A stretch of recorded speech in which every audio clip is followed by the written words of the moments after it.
Core Keeper is a relatively new indie game that was birthed onto Steam in early access back in March of 2022.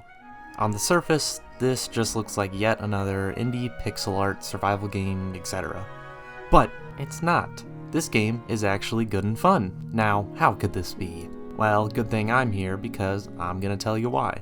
The easiest way for me to pitch this game to someone is to say that it is a mix between Terraria and 2D Zelda. Pretty much everyone loves both of those things, especially me. I'm not going to spend too much time explaining the core gameplay of Core Keeper, as I'm sure you can pretty much understand what is going on here. Core Keeper is a survival game that takes place in a big giant underground ecosystem full of creatures, ruins, and danger. Like most survival games, the first thing you'll do is gather resources in order to start crafting tools and weapons. Pretty simple to understand. Use your current resources in order to mine newer and stronger minerals and metals. Of course, you'll also need to navigate around these caves and fight enemies along the way. Cool, awesome, great. I'm breezing through this early part because it's all pretty easy to grasp. I feel like I don't need to explain the intricacies of mining copper and crafting copper gear. Loads of games do this. So instead, I want to focus on the parts of Core Keeper that I feel make it stand out in this oversaturated market.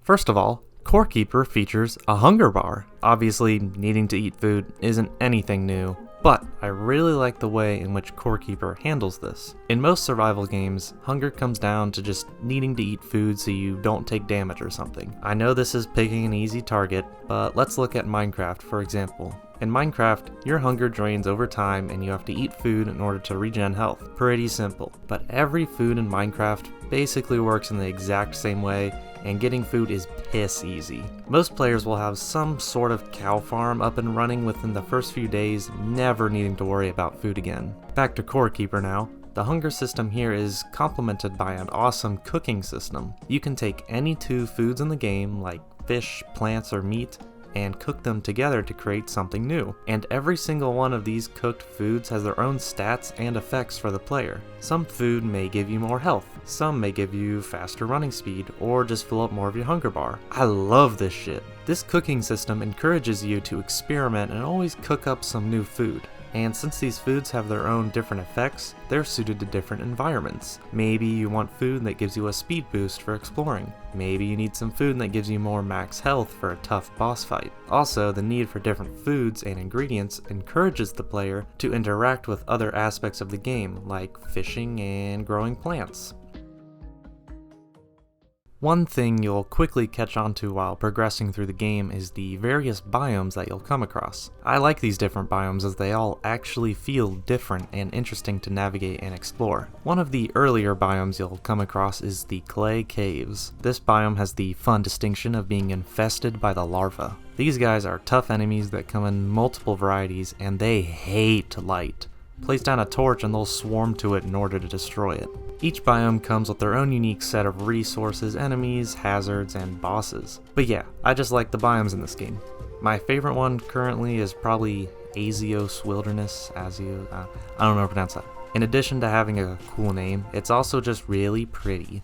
I've always been a sucker for nice looking foresty areas in games, and this one is just that. The music is also just really mysterious yet somber. Alright, quick little tangent about the music. It's just really good. Each area has its own distinct music tracks that set the mood, and I really enjoy them all.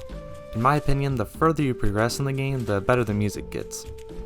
New music is also being added to the game with pretty much every major update, which is always great to see. Okay, next up, the bosses.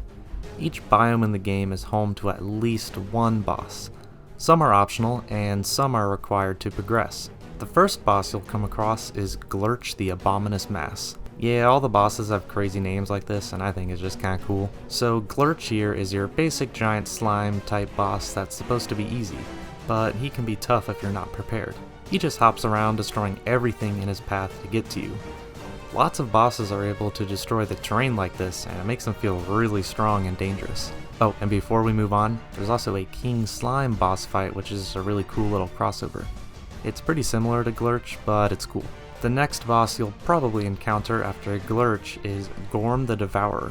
This oversized larva thing is found chugging along a gigantic tunnel outside of the starting dirt biome. If you come unprepared, you will struggle in this fight. This guy is not much of a pushover. This is also definitely the most destructive boss in the game. When you get his health low and he enrages, he will just start blowing up everything around you. I'll go ahead and pause right here on the bosses. I don't want to spoil too much of the game, and I don't want to be here for another hour going in depth on every boss. For now, let's move on to the next topic. If you can remember back to the first sentence in this video, I mentioned that Core Keeper is in early access. While that could be a red flag to some, don't worry, it's not. Since its early access release in March of 2022, Core Keeper has gotten steady and consistent updates. The most recent major update was actually just back in May, and these updates aren't small and meaningless either. The first major update released just 3 months after the initial launch. This was the Sunken Sea update. As the name would imply, this update added the brand new Sunken Sea biome and a bunch of stuff in it. There were 2 new bosses, many new enemies, a new sub-biome, boats, and a ton of new weapons, accessories, armor, and just a ton of items in general. Basically, this was a really big update that added a lot of new content to enjoy. And then they did it again. In November, the Desert of Beginnings update was released. Another brand new biome. This also added a ton of new things to the game. Bosses, enemies, equipment, etc. It also added go-karts. I love these updates because they brought so many changes to the game outside of just the new biome, which overall enhanced the game and made it better. And then in May, the Paws and Claws update was released. This update focused on adding brand new cattle and pets into the game. It added a lot of new life into the game and even more things to tinker around with. Of course, a bunch of other things were added besides these animals to further flesh out existing areas of the game. Despite not adding a giant new biome, this is still a big ol' giant update. There have also been numerous smaller updates in between these big boy major updates. Even though they're smaller, these updates still brought many important and impactful changes to the game. Some of these updates consisted of seasonal events, new items, that Terraria crossover, and much more. As of now, there is still one more major update planned for 2023, a brand new crystal biome. And there are many more planned updates for this year. Pugstorm, the developers, always release these really neat little roadmaps in order to show everyone their battle plans. These guys are always hard at work, and I appreciate all the effort they put into Core Keeper. The Core Keeper community is just really awesome and not full of controversy and stupid stuff. Something you can't say for other game developers.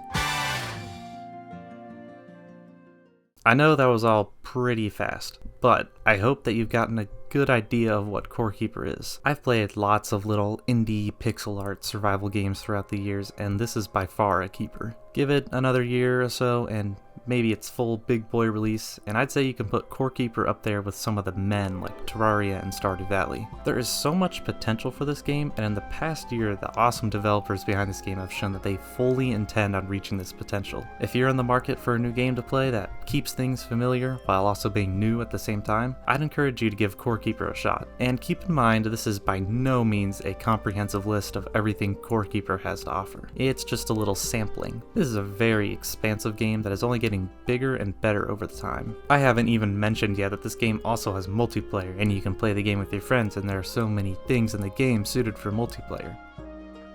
And you can do this. Someone cooked here. If you've made it this far into the video and you're hearing me say this, then thank you so much for watching. I know it's cliche to say all this stuff, but I really do appreciate everyone who watches my silly little videos. I first played Core Keeper back when it first launched, and the game just really stuck out to me. It just felt a little special, the good kind of special. And I've also been planning this video for a really long time too. I don't know why it took me a long time to get around to making it, but I can finally scratch this off the list. Blah blah blah. Anyway, have a good day. I need to go take a nap. Bye.